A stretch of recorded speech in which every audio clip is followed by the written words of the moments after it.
Hi, ഇന്നൊരു snacks റെസിപ്പിയാണേ. ഒരു simple snacks. രാവിലത്തെ പലഹാരമായോ വൈകുന്നേരം കുട്ടികൾ വരുമ്പോൾ സ്നാക്സായോ നമുക്കുണ്ടാക്കി കൊടുക്കാം. ഒരു സിമ്പിൾ തട്ടുദോശ പോലെ ഒരു ദോശ. എല്ലാവർക്കും എൻ്റെ പുതിയ വീഡിയോയിലേക്ക് സ്വാഗതം. എങ്ങനെ ഇത് ഉണ്ടാക്കുന്നതെന്ന് നോക്കിയാലോ. ഇതിനാവശ്യമായ മെയിൻ സാധനം ഗോതമ്പ് പൊടിയാണ്. ഞാൻ 2 ഗ്ലാസ് ഗോതമ്പ് പൊടി എടുത്തിട്ടുണ്ട്. ആവശ്യത്തിനനുസരിച്ച് എടുക്കാം. ആദ്യം ശർക്കര പാനിയാക്കി എടുക്കാം.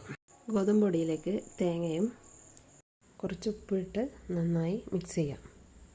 ശർക്കരപ്പാനി റെഡിയായി. അത് ഗോതമ്പ് പൊടിയിലേക്ക് ഒഴിച്ച് നന്നായി മിക്സ് ചെയ്യാം. ശർക്കരപ്പാനി കുറഞ്ഞു പോയാൽ കുറച്ച് ചൂടുവെള്ളം ഒഴിച്ച് മിക്സ് ചെയ്താൽ മതി. കുറച്ച് കുറഞ്ഞു പോയി, അതുകൊണ്ട് ചൂടുവെള്ളം ഒഴിച്ചു നന്നായി മിക്സ് ചെയ്ത് ഈ ഒരു കൺസിസ്റ്റൻസിയിൽ ബാറ്റർ കിട്ടണം. ഇനി ഇത് ചുട്ടെടുക്കാം. ഞാനൊരു പാൻ വെച്ചു. ഇതിലേക്ക് എണ്ണയൊന്നും ഒഴിക്കേണ്ട, ഡയറക്റ്റ് ബാറ്റർ തന്നെ ഒരു തവി ഒഴിച്ച് ചെറുതായി ഒന്ന് പരത്തി അടച്ച് വെച്ച് വേവിച്ചെടുക്കാം. ഒരു സൈഡ് റെഡിയായി. ഇനി അതിന് മുകളിലേക്കൂടെ കുറച്ച് നെയ്യ് പുരട്ടിക്കൊടുത്ത് മറ്റേ സൈഡ് നമുക്ക് വേവിച്ചെടുക്കാം. അങ്ങനെ ദോശ റെഡിയായി കിട്ടി. നമുക്കൊരു പാത്രത്തിലേക്ക് മാറ്റാം. അങ്ങനെ ഈ ബാറ്റർ മുഴുവനും നമുക്ക് ചുട്ടെടുക്കാം. ഞാൻ ഫുള്ളും ചുട്ടെടുത്തു. രാവിലെയൊക്കെ ടൈമില്ലെങ്കിൽ പെട്ടെന്ന് ഉണ്ടാക്കാം. കറിയും വേണ്ട, മധുരമുള്ളതായതുകൊണ്ട്. നല്ല സോഫ്റ്റ് ദോശയാണ്.